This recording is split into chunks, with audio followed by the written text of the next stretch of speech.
Hi guys! Welcome to my channel. ఈరోజైతే super టేస్టీగా ఉండే ఓట్స్ దోసలైతే చేసుకుందాం రండి. ఇవైతే చాలా చాలా హెల్తీ. ఫస్ట్ అయితే ఒక గిన్నెలో ఓట్స్ అయితే వేసేసుకోండి. ఇందులో అయితే ఒక 4 స్పూన్స్ సూజీ రవ్వ వేసుకోండి. సూజీ అంటే బొంబాయి రవ్వ. ఉప్మా చేసుకుంటాం కదా ఆ బొంబాయి రవ్వే. ఇప్పుడు ఈ రెండిటిని వాటర్ పోసుకొని ఒక 20 మినిట్స్ అయితే నానబెట్టుకోవాలి.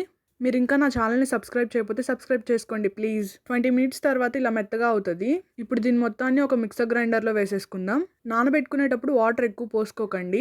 ఓట్స్ మొత్తం తడిచేంత వరకు పోసుకుంటే చాలు. ఇలా వాటర్తో సహా మొత్తం వేసేసుకోవాలి. ఇప్పుడు ఇందులో కొన్ని అల్లం ముక్కలు, అలానే పచ్చిమిర్చి ముక్కలు కొన్ని వేసుకోండి. ఇప్పుడైతే దీన్ని సాఫ్ట్గా మిక్సీ పట్టుకోవాలి. ఈ పిండి మొత్తాన్ని ఒక గిన్నెలోకి తీసేసుకుందాం. అల్లం ముక్కలు కూడా మొత్తం నలిగిపోయి ఉండాలి. ఇలా సాఫ్ట్గా స్మూత్గా అయిన పిండిలో ఇప్పుడు మనం కొంచెం సాల్ట్ వేసుకుందాం. అలానే ఇందులో దోశ బ్యాటర్కి సరిపోయేంత వాటర్ పోసుకుందాం. ఇప్పుడు దోశ కన్సిస్టెన్సీలో వచ్చిందో లేదో చూసుకొని దోశలు వేసేసుకోవడమే. దోశ ప్యాన్ మీద ఫస్ట్ అయితే కొంచెం ఆయిల్ వేసుకోవాలి. ఇవైతే సూపర్ హెల్దీ దోశలు అనమాట. తిన్న కొద్దీ ఇంకా ఇంకా తినాలనిపిస్తాయి. ఆయిల్ వేసుకుని ఇలా స్ప్రెడ్ చేసుకున్న తర్వాత దోశలు వేసేసుకుందాం. ముందే చెప్తున్నా, ఇవైతే పర్ఫెక్ట్ షేప్ రావు, నార్మల్ దోశల్లాగా రావు. అండ్ ఇవి కాలడానికి కూడా కొంచెం టైం పడుతుంది. కానీ ఒకసారి చేసుకుంటే మళ్ళీ మళ్ళీ చేసుకొని తింటారు. ఇలా కొంచెం కాలిన తర్వాత ఆయిల్ వేసుకోండి. ఇవైతే చూడ్డానికి కొంచెం చపాతీల్లా ఉంటాయి. ఇలా రెండో వైపుకి అయితే తిప్పేసుకొని కాల్చుకుందాం. వీటి టేస్ట్ కొంచెం గోధుమ పిండి అట్లలాగానే ఉంటాయి అన్నమాట.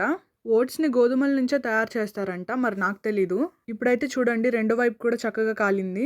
చూడ్డానికి చపాతీలానే ఉన్నాయి కదా. Super tasty and healthy. మీరు కూడా ట్రై చేయండి. నచ్చితే లైక్ చేయండి. సబ్స్క్రైబ్ చేసుకోవచ్చు కదా ప్లీజ్.